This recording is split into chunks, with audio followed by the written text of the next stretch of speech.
Well, hello, everybody, and welcome to Watch What Crappens. I'm Ronnie, and that's Ben over there. Hello, Ben. Hi, darling. How are you? God, what's going on with you today? Not much. I'm just here luxuriating in my childhood bedroom after enjoying a lovely Passover meal last night where there was plenty of delicious and wonderful food. What's going on with you? Nothing. Just chilling after getting back, having fun. Bueller's sleeping behind me, just getting ready to talk about a little Top Chefius. Everybody, thank you for coming out to Boston, Detroit, and Chicago. What a great weekend we had. We will be in Texas next, in Dallas, and in Austin, and then we're going to be in Vegas. And we've got another couple shows, later, but we have not signed any contracts yet, so we can't announce them. But they're coming. So check our Instagram and our schedule over at watchwhatcrappens.com, where you find ticket links and also links to Patreon, which is where you find video recaps and bony episodes. Right now, there's a 2-part White Lotus up, so go check that out. And today, we are with Top Chef. How do you feel about Top Chef so far this season? We have not been covering this one, so how are you feeling? I love it so far. I think this is a really good cast. I like the challenges. I've been upset by some of the people who have gone home, but such is life. I'm into it. How do you feel? I feel like Top Chef is a little bit too much up its own ass lately. Well, I think it's like too snotty. I don't think it's very fun. I need more fun in my Top Chef, and I need more crazy characters. Like, I get that they're like, I worked for so-and-so, and I worked for Balloon, and I got a Michelin, blah, blah, blah. I mean, I get it, but I need more than that, I need like maybe half that, and then half chili chefs. Yeah. I feel like I really like that it's up its own ass because I generally like things that are up its own ass. That's why, the loss of Padma was so hard, although she hasn't really left us because, as we all know, her ghost haunts every episode of Top Chef. So she's always with us. But the thing is, I've been so burned. I've been so traumatized by endless episodes of Chopped and whatever else is on Fox that I'm really happy to not watch random line chefs at the Holiday Inn compete over who can turn a box of Cheerios and bubblegum into a gourmet meal. Give me the fine dining chefs who are up their own asses because I like to make fun of that more. Okay, well, there you go. You win. You got it. You got what you wanted. The world gave you exactly what you wanted. So there's that. We did get a taste of Padma this week, or last week rather, because she had a TikTok, I think, or an Instagram, I don't know, some video where she just ripped into these TikTok reviewers. And she's like, well, I just wanted to say, I've watched these two girls on Tiki-Talkie, little bitches, coming for a Southeast Asian restaurant. That food isn't made for you. It's made for us. Sorry you don't get it, dummies. It was amazing. I'm rejecting you like every man who's ever had a prom invitation in his hand and seen Gail coming down the hallway. I'll also say what other kind of food was not meant for you. The hubcap on the street gal, not for you to eat. Doesn't stop her, though. Bless her heart. So here we go. A little Top Chef. This is season 22, episode 5. Very important, Ronnie. Sorry to interrupt. As this is our first proper recap of a Top Chef episode, we have to do our traditional disclaimer that we do once per season at the very top of it, which is we love Gail Simmons. We think she's absolutely beautiful.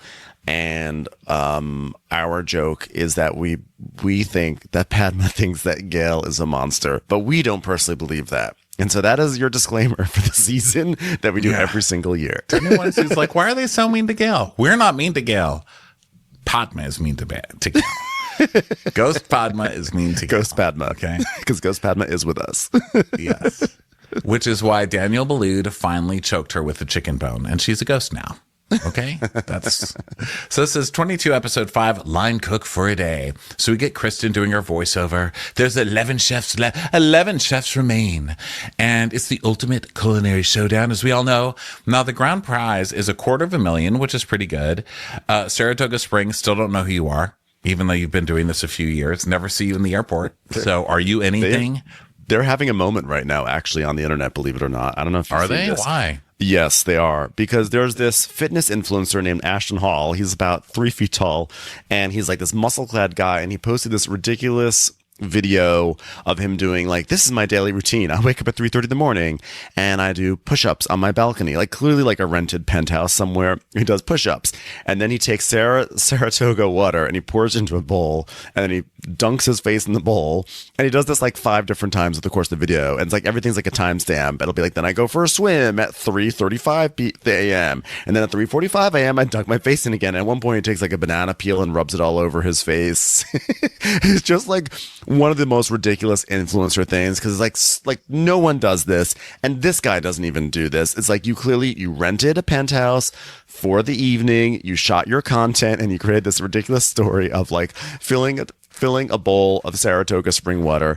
And the thing is, though, is that everyone's doing parody videos of it. So everyone's buying Saratoga spring water for their parody videos. And then people are also just genuinely trying this. Like, oh, maybe this is what I have to do. Fill a bowl up with Saratoga spring water and dunk my face into it.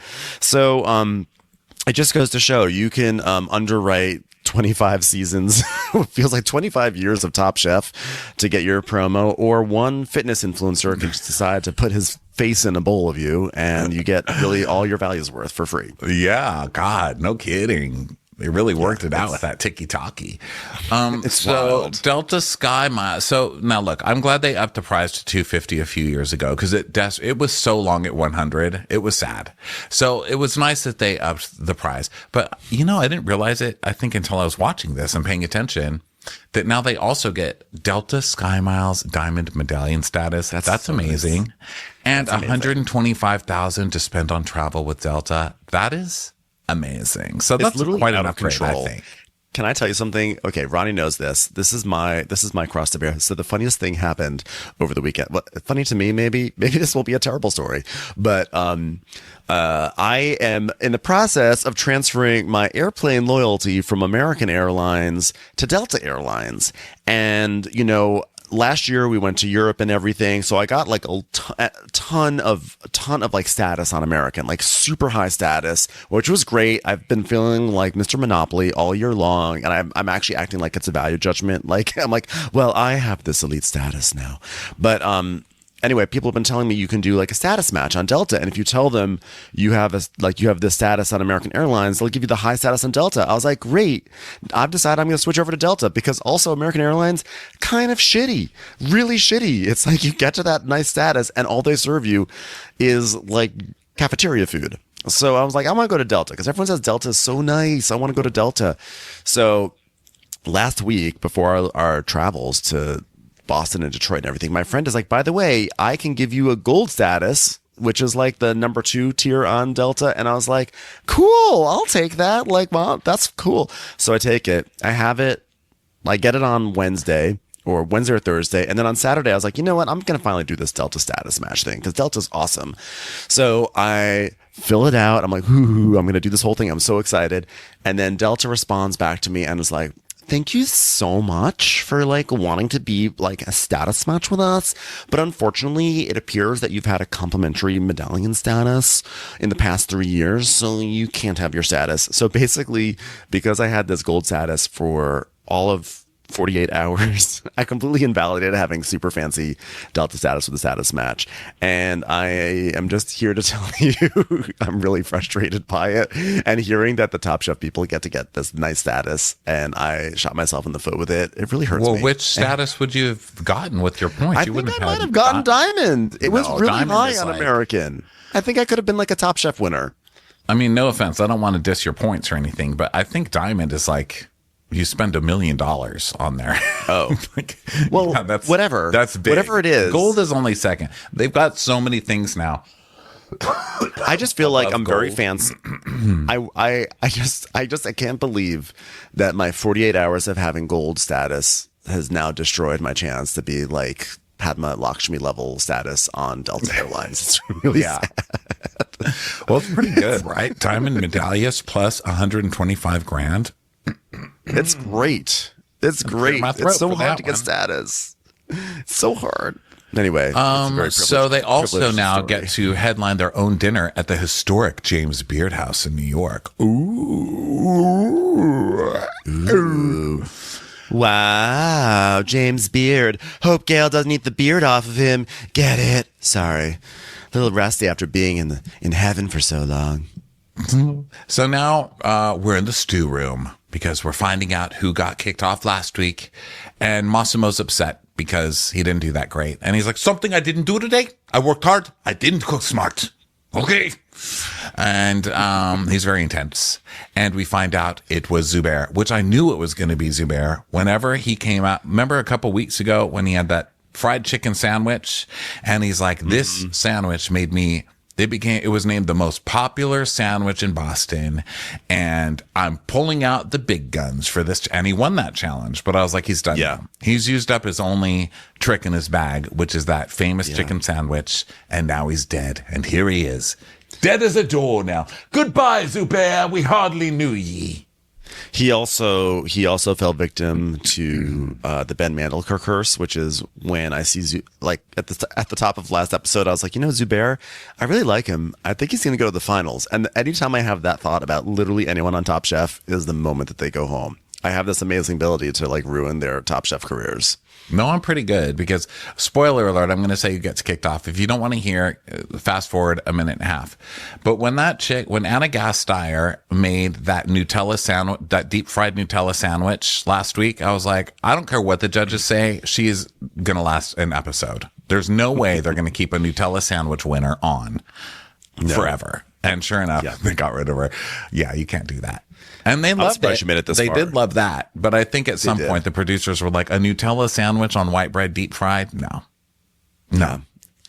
So Shuai was in the bottom. He's also been really good. He was in the bottom, and so he's saying how he's very self-aware of his downfalls, and he's not going to beat him. He's not going to beat himself down for the mistakes he made because he can only learn and be better for it.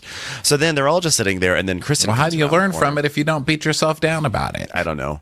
I mean, what the hell? Bad sign for him. You need to beat yourself up, talk about what a piece of shit you are, get addicted to something terrible, ruin a couple of years, then you come out of it, and then you have this whole I ruined my life, I got hooked on heroin, but now I know how to make a good Nutella sandwich. Boom! Do I have to teach you how to do this? Have you just started watching this show? So Kristen comes in. She's like, hi, chefs. Before we call it a night, we do have a little bit of business to handle.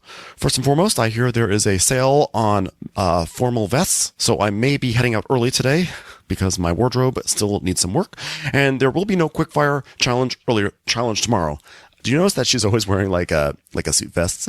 That's kind of her look. Amazing. You don't like her wardrobe? Oh my God. I'm surprised she wears anything. I'd literally walk in wearing a fork if I looked like that. She looks amazing. I just think it's funny that she always wears a suit vest. She's badass. She's got badass. That's her personal style. She's like, I wanted to look like I rode a motorcycle in today. And they're like, okay, yeah. But also might have a job interview later. They're like, okay. Yeah, I'm ready. So she's like, Toronto is one of the most multicultural cities in the world, and neighborhoods like Greektown, Little Portugal, Little Jamaica, and several Chinatowns. And then Gail's there too. Tom's son. She learned her on air persona. She had media training with Tom's son. It's like Guy Fieri bringing his son to host that other cooking show, and his poor son still doesn't have the hang of it. He's just standing off the stage like, wow, Brooke, so you're on the show. Remember when you were on Top Chef? That was so cool. Oh my God, did you used to have brown hair? I knew it. So Gail's like, and there are so many more cultures and cuisines that make up the mosaic that is Toronto. Well, there were so many. Unfortunately, Gail ate them all out of existence. So there's no quick fire tomorrow. But guess what? 2 people are going to get kicked out. Oh, I guess we don't find that out yet. So they each have to go. They team up and they go to different neighborhoods to learn cultures firsthand. Because how better to learn things than through food? And so they're like, yay, we get to get in our BMWs.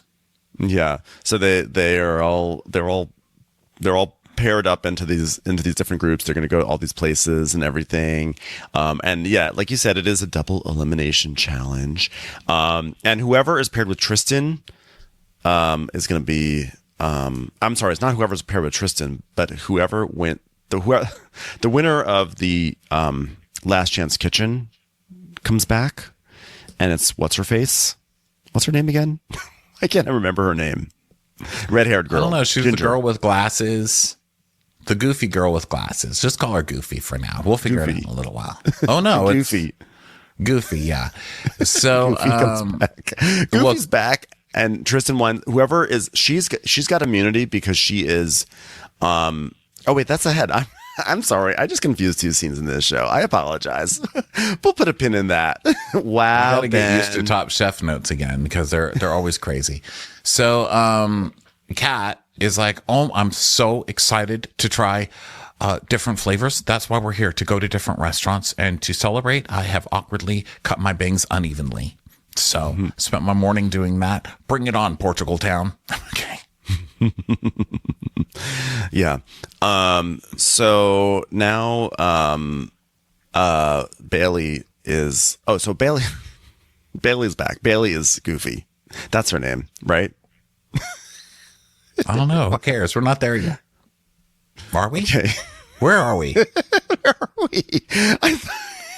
I think I got totally just turned I around. see them drawing knives is what I have next. That's what I thought. But then I thought maybe that happened later. So I was like, I don't know. No, so Tristan won the elimination challenge. So they get to draw first, and the knives say their town that they're going to be working in or whatever. So Tristan gets Greek. Yes. So listen, they're going to get immunity, right? Because they won the quickfire last week. Right. So Tristan has Greek, and he says that Greek food does not really match his style very much, but he's going to try to make it work. And so then more people are drawing lives. Lana and Vincenzo draw Indian. Now, Vinny, he was the one who in the first episode was like really domineering about coring apples and serving like a dish in the apple when no one else wanted to do it. And like we kind of clocked him in that first episode for being like, we thought he was going to be a villain. And then he kind of is sort of been on the sidelines in terms of villainy, but I feel like it's going to start to come back this episode. Yeah, I thought it was funny when Michael Cera was the guest host and he looked exactly like Michael Cera. I know. Wasn't he like a Michael and he's Cera so proud fan of it too. He's like, God, I think I look just like him, don't you guys? And I was like, yeah, actually. And Michael Cera sort of had like a puberty beard, you know, he's like doing that thing where he's like, he can't really grow a beard, but he really wants to grow a beard. So he like had like these patches all around. He's like, look, I look like an adult now. It's like, no, he's still awkward to watch age because he does look older. I mean, I do think he looks old, and like not old, but I mean, older for sure, but he's still like a baby. It's odd. Mm-hmm. And then he wears like those movie stars, like just slightly tinted glasses and stuff, which make him look, he's an odd ager. I'll just say that. So then Vinny wants to pick Lana because they've worked together before and it worked out great. And basically we see where Lana is just going to do whatever he wants because that's how Lana is. Lana is definitely the Sue in the room. You know, she's like the one who's going to do whatever the chef tells her to do. And so I kind of feel bad for Lana, but you know, that's how she is. Like every time they have a challenge, she's like, okay, guys, we got this, right? Guys, high fives. Anybody high fives? Anybody want to? Okay. No one's gonna high five myself. It's going to work out great, guys. We got this. Yeah. And then we see Corwin and Kat, and they both draw Portuguese, and you know, Kat's like, you know, Corwin is decisive and he understands flavor. I understand bangs. So I think together we are going to be unstoppable. Okay, so Tristan, because he has immunity, whoever returns tomorrow is going to be his partner. Last chance kitchen winner will receive immunity. So Gail's like, well, neither one of you will be eliminated unless I get burnt, charred, rubbery egg. Gail, calm down. Gail, no one's serving eggs today. Chefs, this is very important because this will be a double elimination and an entire team will be going home. And so Shuai is like, wow, that means out of 11, 2 of us are going home. Wow. Glad he was able to do that deduction. He was able to connect those dots with a double elimination. It means that 2 people are going home. So he's off to a great start.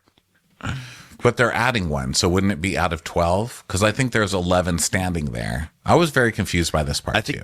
I think he meant that Bailey, like it'll be 12.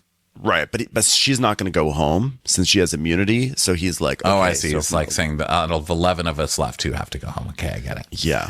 So for your elimination challenge, we want you to create a dish inspired by your time on the line. You can make anything you want, but we want to taste some of the flavors and techniques that you learn tomorrow. You'll have $1,000 to shop at the Whole Foods Market. Like, oh my God, what NPC did they get to record all this dialogue? Do you guys even have Kristen showing up? I feel like they put Kristen's image up there and they have an AI person doing all of these parts. I like when she judges though. Yeah. She's like, and the very next day, you'll serve the judges and 150 very hungry guests, and you'll be serving at the very vibrant Bentway Community Center. Good luck. So why do I feel like the Bentway Community Center will not be vibrant at all? Just saying. So now we go to the apartment. And we Tomorrow, see, you're going to be serving under a freeway underpass. Everyone's going to enjoy it. A very vibrant freeway, I'd like to add. Because that is literally what they serve it. And I went riding on my freeway in my heart for the pink Cadillac. So now we're in the apartment. And Lana is like, so do you guys think he's going to come today? The anticipation's killing me. And Vinny's like, well, I think Zubair is our guy. Which, like, as soon as he said that, we should have realized. Well, you already knew. Because you had a very solid chicken theory, and I always forgot about my curse. So as soon as he said that, though, I was like, oh, it's not going to be Zubair. They're never going to say it's going to be Zubair. I thought it was if it wasn't going to be Zubair, I thought it would literally be anyone but Bailey. And this is where Bailey enters. Okay, I'm finally rooted back in my timeline. Bailey has returned. And she's like, ciao. Well, guys, I made it back. Okay. And then we see clips of her winning and winning and winning and winning. And Top Chef just loved it. And so she's like, yeah, it's been a real opportunity to build myself up to the chef that I am. You know, I've recentered myself, guys. I was a different person before. I did not have confidence, but here I am. I have confidence now, guys. I'm a confident chef. And they were like, oh my God, it's a totally different person. It's a new Bailey, one who's not going to be stupid enough to make risotto on Top Chef again. So she's like, she's still the sister on Roseanne to me. I don't know why she looks like Becky on Roseanne to me, but she does. She looks like Becky with glasses. Yeah. She's like Becky meets a little chaperone. No, not chaperone. I take that back. I strike that from the record. So Bailey says the thing that everyone says on the show whenever they have a brush with going home. I was cooking for what I thought people wanted me to cook or what I thought I should cook, but now I'm ready to cook what I love. I'm like, okay, congratulations. Peanut butter sandwiches and Ben and Jerry's for the rest of the season. This is almost as trite as cooking saved me. I was living in the gutter and cooking saved me. Okay, you're cooking what you love. Okay, congratulations. You're doing exactly what every other person on this show has ever said. Yeah. And Vinny's like, wow, Bailey's gone. And now Bebe's here. Whatever that means. It's time for a commercial. It's time for a Crappens commercial. So they're like, wow, who is this person? I don't even know her. She's just so confident. Wow, from the 30 minutes that we knew her earlier in the season, she has completely changed. So they tell her what's going on, and Bailey announces that because she has immunity, so does Tristan, because she is linked with Tristan. So they're going to be he won and she won, right? So she won last chance and he won. So they both won in their own rights to get it. So I see. I thought it. Okay, got it. I thought it was that her immunity spread onto him. It's that they both had immunity that was like an umbrella. Right. He had immunity. That's why they were paired. Yeah. Oh. So then Shui is like, we're on the Asian Sensation Redemption Tour. You know, God, being on the bottom last week was really rough, but I'm starting to feel like I'm just a bottom queen. Oh no, Henry says that. He's like, yeah, I was on the bottom for the second time, and at this point I'm just a bottom queen. So I really like Henry, but I kind of have this feeling like he's just not very good. He's like really on the bottom every episode. So they're driving, and then we see Vinny and Lara, and they have like a very somber car, and I sort of get the feeling like I assume that they're going to get eliminated because in their confessionals they're sitting so far apart that they're like not even in the frame together. Like it's like half their heads. I was like, oh, they hate each other right now. Something went really bad. I think Vinny just has a super weird robot energy, and he only respects people. Look, he hasn't been mean to anybody, so I'm not saying anything really against anything he's done. I just get kind of the impression that he reserves his like kindness for people who are like very in the upper echelons of who they've worked for, because he's really that's all he cares about. He loves just name dropping, and he's kind of like sock puppety also too, which makes him kind of likable, which is hard if you're a villain, right? He's like a sock puppet with teeth. And also, I was worried. Not worried because I don't care. But when he said this, he's like, I enjoy Indian food, but I'm not super familiar with it. I was like, you're dead. Yeah, no, you're dead. They're actually lucky that if Padma were still on the show, like they would 100% be eliminated, because anyone who like dares touch cumin, she's like, wow, did you think this actually tasted good, you piece of shit person, get out of here. So do you really think that you understand cumin? I asked cumin what it thought of you, and it said going. Did you mean to attempt to make Indian food for me, Padma Lakshmi, queen of Indian food? Wow. So then Shui and Henry are going to embrace their Filipino flavor. And let's see. So now they all go to their restaurants. Yeah. Right, and meet their people. Yeah, and Bailey, we see Bailey and Tristan at this Greek restaurant, and Bailey she really likes it. She's getting kind of like a family feeling around it. And I think it was around here somewhere where Tristan says, for the first of many times this episode, I'm starting to realize that Greek food is kissed with fire. He says it so many times. I'm like, just say it's charred, it's fine. Stop saying kissed by the flame. You're not Seal, okay? He's after a while, it's like a Burger King commercial. Because isn't that what they do? They're like flame grilled. It's a flame grilled waffle. Kissed by flames. I love Tristan, but enough with the kissed by flames bit, okay? Yeah, then over at the Portuguese restaurant, the chef there is like, codfish. We love a codfish here. It's very famous. And Corwin's like, salt cod. That's what we're going to go with. I'm Jamaican and I'm going with salt cod. Salt cod. Yes. God, thank God we're using salt cod. I can't wait to get to the store and find salt cod. God damn it. Salt cod is a gift. God, I love salt cod. Kat's like, you know what? I just consulted with my bangs, and then you know what they're saying? Salt cod. We definitely are going to cook with salt cod, and this is going to be the most salt cod thing that salt cod has ever salt codded. Yeah. So then we go back to the Indian restaurant, and Vinny and Lana are being made chicken Kama Sutra, which they somehow changed to being Karma Sutra, which is very offensive. Thank you. That drove me nuts. Oh my God, every time they said Karma crazy. Sutra. Come on, even if you don't know Indian, you know the fucking book from being in junior high, and that's the only thing you could go look up and see what fucking looked like. This was almost as bad as saying espresso. In fact, it was actually worse because they are chefs and they should know the name of their fucking dish, but they kept on saying Karma Sutra so many times. They did. You know what? They actually received karma because of this.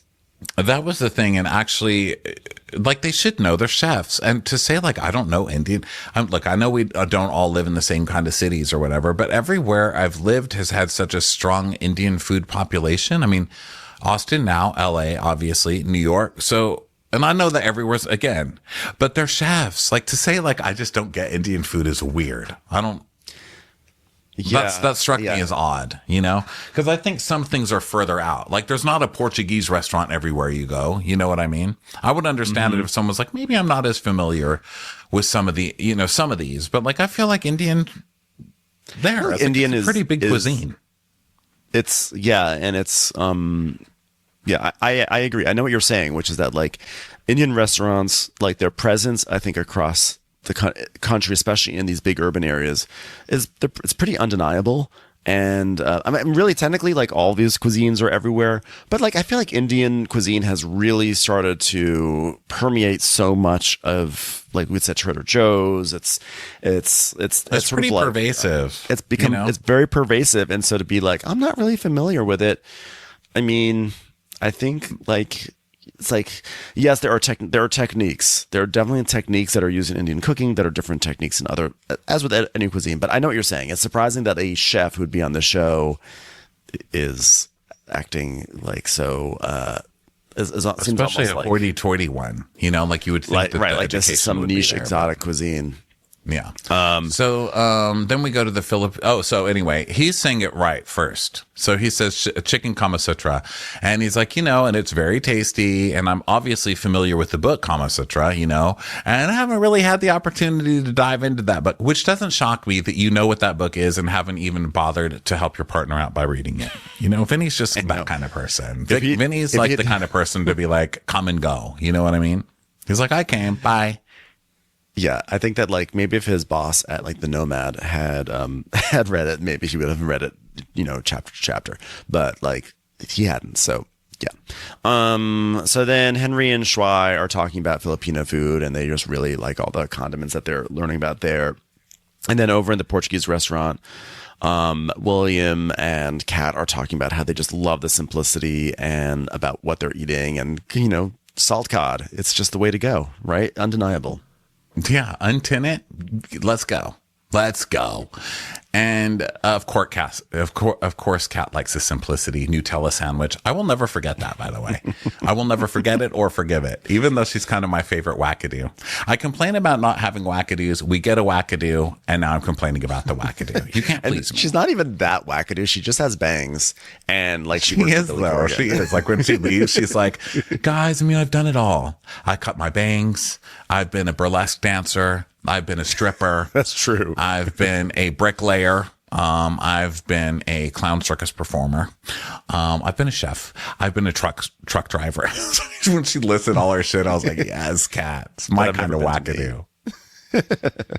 So now all the chefs, part of this thing is that not only are they going to try all these cuisines, they're going to work the lines. So now they're all working it and everything. And it's a lot of like cooking. And Cesar is saying how he's never worked a wok station before. Cesar is so cute. He always looks kind of like an adorable, like an adorable little pet, like a little baby hamster or something that's sort of like trembling a bit, and smiling and happy, but like scared. And so this is his first time working a wok station, which is, I think that's surprising to me. I don't know why. I just assume like any professional chef has worked a wok at some point, but he hasn't. He's like, oh, I worked it. And then, there's the oil and it's smoking and it like flares up. And I'm like, oh, it's okay. I burned the noodles. I burned the noodles. I'm so sorry. I burned the noodles. She's like, it's okay. We have more noodles. He's like, oh, they have more noodles. So, and then Lana's telling us, yeah, we're going to make the chicken Karma Sutra because it's, it just seems like this is the dish that we're going to really understand the most because basically it's the only dish that they taught us how to make. So we're just going to make it. But we're going to make it. But I have a feeling we're going to do something really strange to it also. Let's see. Yeah. How can you make a Karma Sutra super weird? It made me crazy that she kept saying Karma Sutra so much that even Vinny changed his mind and he was like, it is Karma Sutra. Now I'm going to say it too. So now we go to the Caribbean restaurant and they're browning oxtail with brown sugar. And Massimo's like, I've heard of browning meat and now we're browning. I can't wait to brown. You brown things with sugar. It's amazing. Guy's such sir, you just broke 3 of our cutting boards. Sorry, I got excited. Like, sir, why did you get that soapy water into our... Oh, I'm so sorry. I couldn't help it. So, meanwhile, Cesar and Katiana are making flour dumplings, which was so cool. I could have sat there and watched 10 minutes that lady make those cool dumplings. Like, she was like crimping the dumplings and it made this awesome pattern. I was like really sad that it was so fast. Those were gorgeous. I know. Little purple dumplings. I'd never seen that make before. Those. Because this is royal Thai cuisine. So this isn't Thai cuisine. This is royal Thai, which I guess is different. And I'm super pissed. Like at all my plebeian Thai places that I go to around here. Like, where's the royal Thai? Where's my purple flour? I know. I think it's so funny too, because like there's like royal Thai cuisine. And I think there's like, I think there's just like various cultures have kind of like these royal versions where it's like the high end stuff that you serve to kings and queens. It's just funny that we just definitely don't have anything like that in America. It's kind of like biscuits. Yeah, we do. Hot dogs. Royal biscuits. We have Royal McDonald's, which is Chipotle. I think actually not anymore. I think McDonald's, I think it's spun off Chipotle. I think Chipotle is no longer under McDonald's. Guidance. Oh, well, we have royal grocery stores like Central Market is a royal King H-E-B. Cullen. We have, there's Big Lots, which is more royal than just lots. Just a lot. That's true. Okay, so meanwhile, there's more. Just everyone's just like cooking. And it's really fun. And then Tristan's grilling meat, and he's like, most of Greek food is touched by fire. Thinking about our dish, grilling is the way to go. So it could be hashtag touched by fire. And so they all do that, and it's fun. And then they leave. They're like, God, that was awful. And now it's time for them to think about the dishes that they're gonna make. Yes. So Lana's like, yeah, this is a smart dish for 150 people because we could do chicken thighs. We can make chicken thighs in bulk. And Vinny wants to do a hollandaise. No. What? No, you're not doing a hollandaise for Indian food, sir. No. Come on, man. I'm sure there is a world in which someone could do some funky fusion where they make like an Indian spiced hollandaise. I'm sure there's a world where that can happen, but that's going to require some testing, and that's not what you're doing. Like, this is not what we're doing right now. You're not going to put a hollandaise onto your Indian food. I'm sorry. Stop this. Yeah, stupid. And she's like, I don't really get it, but he seems really strong about it. So, I'm just like, okay, let's go with it. And this is why you're going to go home, because this is your attitude all the time. You need to be more ballsy. Tell Vinny no, okay? I know that he already kind of smacked you down about the apple coring and all of that other stuff, but you don't have to listen to Vinny. And this is what always happens on this show. It's always some like bro chef who just like domineers, and then like the female chefs always have to be like, okay, well, I guess I'll go along with your plan, and then they're the ones who get burned in the end. I can't stand it. Every single season this happens. So Bailey is just come back. They're shopping, and Bailey's like, oh, well, our octopus is going to be frozen, which sounds like a great idea. And I was like, oh, no. Yeah, she explains that frozen octopus, and what I've heard about fish is that all fish is flash frozen now anyway, so it doesn't really matter where you're eating your seafood. But I did hear frozen octopus and think, oh, shit, Bailey, not on your first time back.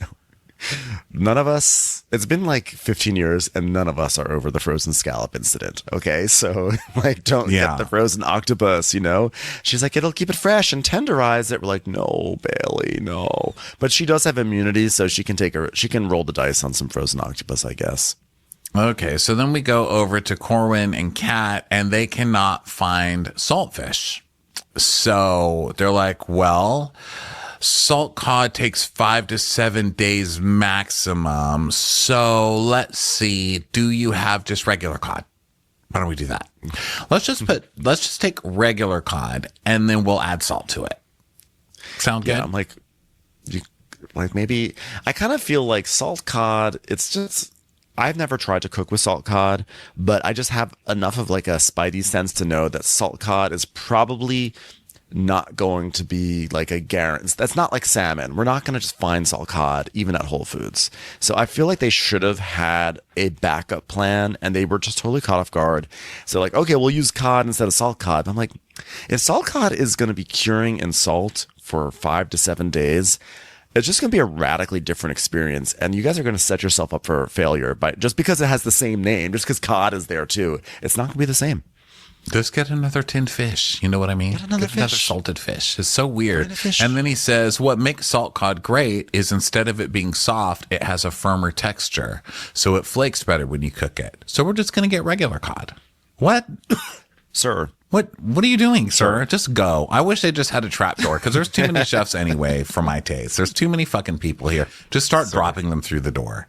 So then Shui is talking about how he was, what's he saying? He wants to take some coconut flavor from coconut cream that they had from the tuna dish, and he just wants a big bowl of comfort. Yeah. And then Paula, I forgot about Paula, she's like, is she from Ecuador? But she and Massimo are going to do oxtail, but they don't have oxtail, so they're going to have to do short ribs. So they'll do short ribs. Shouldn't be a problem, right? Commercials. Here comes one right now. So anyway, now everyone arrives at the kitchen. It's time to start cooking. So Tristan starts working on the octopus, and like one of the issues with octopus is that it takes a really long time to cook it. So this is like an ongoing storyline with him, which is seeing if that octopus is ready yet. And then while they're doing that, Massimo's just yelling. He's like, Paula! Paula! And everyone in the kitchen is just like getting startled every time he does it. Yeah, because they're just wacky. They're like, it's so funny to watch them work together. It is hilarious. And Massimo's really big into, okay, guess what we're doing today? Browning meats. Yes, browning meats. You know how you do it? Sugar. Then you cover it. Then you put more sugar. Browning. He's all over the place, this fucking guy. And then Kat is talking about her fritter and having to bake and rice potatoes instead of boiling them because we're using fresh cod instead of salt cod.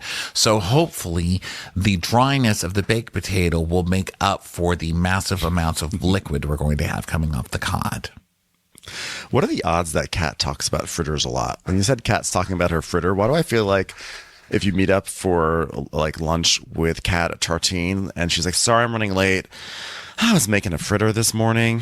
Didn't really come together. It's like, yes, Kat, we know you're always making a fritter. Sorry, it's just my life. I got to share what's happening in my life.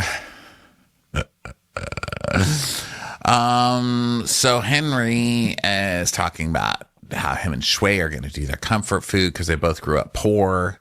And so they're going to do arroz ido as the base of their dish and then add some pork care on there.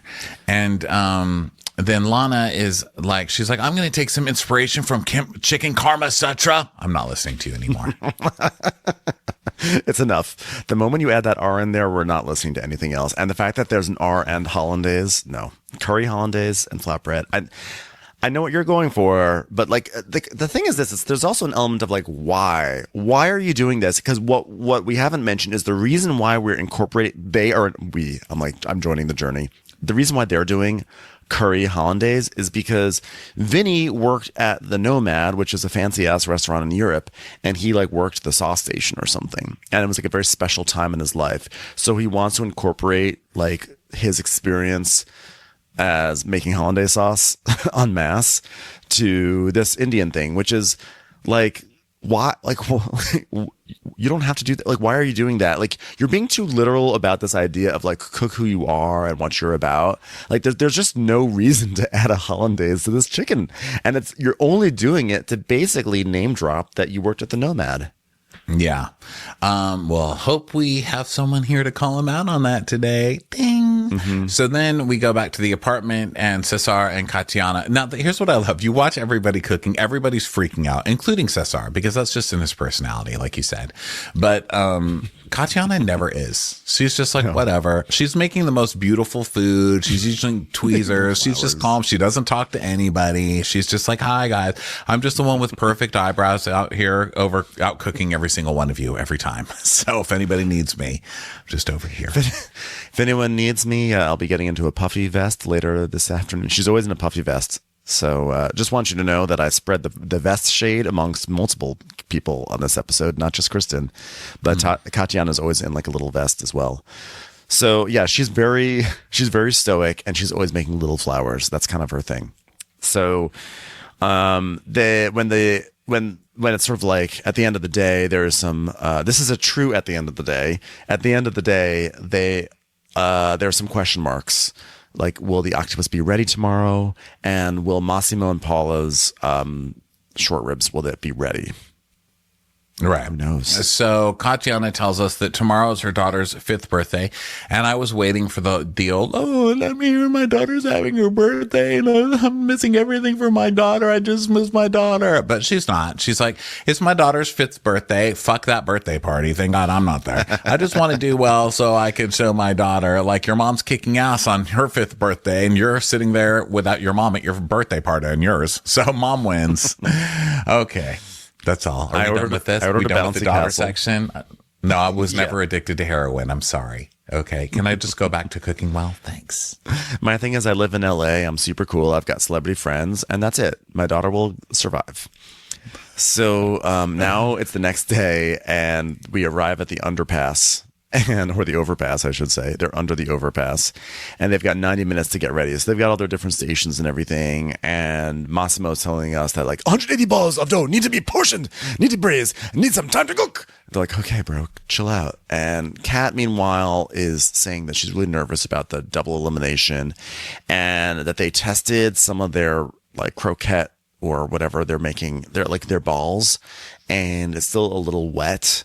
So they're adding flour to bind it more.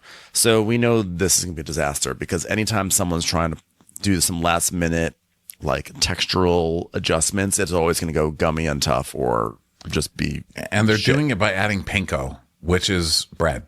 They're adding bread, basically. It's basically breadcrumbs, right? Mm-hmm. So they're adding bread to a bunch of wet, which is going to just make mush, guys. Okay? Yeah. Why are you doing that? Why, guys? Mm-hmm. So then Paula and Massimo are having trouble because he's having trouble getting his meat done right. He needs the jus to be reduced, and she doesn't want to reduce it. She's like, the meat's not cooked all the way, and the jus needs to be covering it. So we have time. I don't know why he's freaking out. And he's like, oh my God, do it, or the fuck you going home. And so they start arguing, and she's not taking his shit, which I really like too. She stands up for herself very well. She does. They have a real jus argument about whether it should be covered or not. And they never quite get to the bottom of it. They just keep like one person covers the pot, the other one takes it off. It just sort of goes back and forth like that. And she tells us, I'm not going to let anybody disrespect me. I mean, I'm sorry. But at the end of it all, in my mind, I'm also thinking I'm going to get eliminated because my team is not working as a team. Like, he's in a whole other world. And we see him just like knocking shit over and just being a disaster. So then everyone's like, oh, trouble in paradise, am I right? 18 minutes left. So Cesar's like, oh my God, we're using butterfly pea flowers for pickled daikon flowers. Purple. It's a royal color. She's amazing. Everything she's doing is amazing. So lucky to be here. But it's also the scariest color. Hey everyone, this is the end of part 1 of this recap. For part 2, keep an eye on your podcast feed. It is coming up in just a moment. Thanks so much for listening. Catch you on the second half. Watch What Crappens would like to thank its premium sponsors. Ain't no thing like Allison King. Our way is the Amber way. It's the Foster and the Furious. It's Amanda Foster. It's always automatic with Ashley Auto. Ashley Savoni, she don't take no baloney. Put your hands together for Carly Clapp. Catherine DiBernardo has our hearto. Get on the right foot with Chrissy Offutt. Dana C. Dana Do. She's not just a Sheila, she's a Daniela. Etchels. We never miss her call. It's Diane Call. Erin McNicholas, she don't miss no trickolas. Hava Nagila Weber. You'll never hide from Heidi Eleanor Jones. I go, you go, we all go for Hugo. Jamie, she has no last namey. We could all learn from Jennifer Kearns. She's our kind of mess. It's Jennifer Messer. Sip some scotch with Jessica Trotch. Knock, knock, knocking on Katie Mannock's door. She's our favorite streamer, Caroline Peacock. Kristen the Piston Anderson. Get a bee in your bonnet with Lacey B. Bringing the funk, it's Leslie Plunkett. She gets an A from us. It's Lindsay D. Let's give a kisserino to Lisa Lino. Fresh as a daisy, it's Maisie McHenry. We love her on the rocks. It's Melissa Cox. Megan Berg. You can't have a burger without the Berg. This is Livin' with Michelle Vivian. I love ya, Olivia Williamson. Tastier than Flanderson, it's Rachel Manderson. She sure is swell, it's Raquel. Yes, we canna, it's Savannah. Cast a spell with Shannon Spellman. Let's share with Sharon Eldridge. The Bay Area Betches. Betches. And our super premium sponsors. She's VVIP, it's Amanda V. Can't lose when you're with Amy Baldwin. Somebody get us 10 cc's of Betsy MD. We're taking the gold with Brenda Silva. Let's get real with Caitlin O'Neill. Don't get salty with Christine Pepper. Can't have a meal without the Emily Sides. Let's go into the woods with Guy Tubbs. Who, what, why, where, and Gwen Pentland. It's our queen, it's Queen La'ifa. Nobody holds a candle to Jamie Kendall. Know your worth with Jason Kurth. We got our wish, it's Jen Plish. She's not harsh, she's Jill Hirsch. She's a little bit loony. Junie. My favorite Murdo, Karen McMurdo. She gets an A, it's Kelly B. We love him madly, it's Kyle Pod Shadley. We're ride or die for Lisa Ryder Barron. She's a whiz, it's Liz Sarthy. Always killing it, it's Lola Alkalani. The incredible edible Matthews sisters. She eases our woes, it's Melissa St. Rose.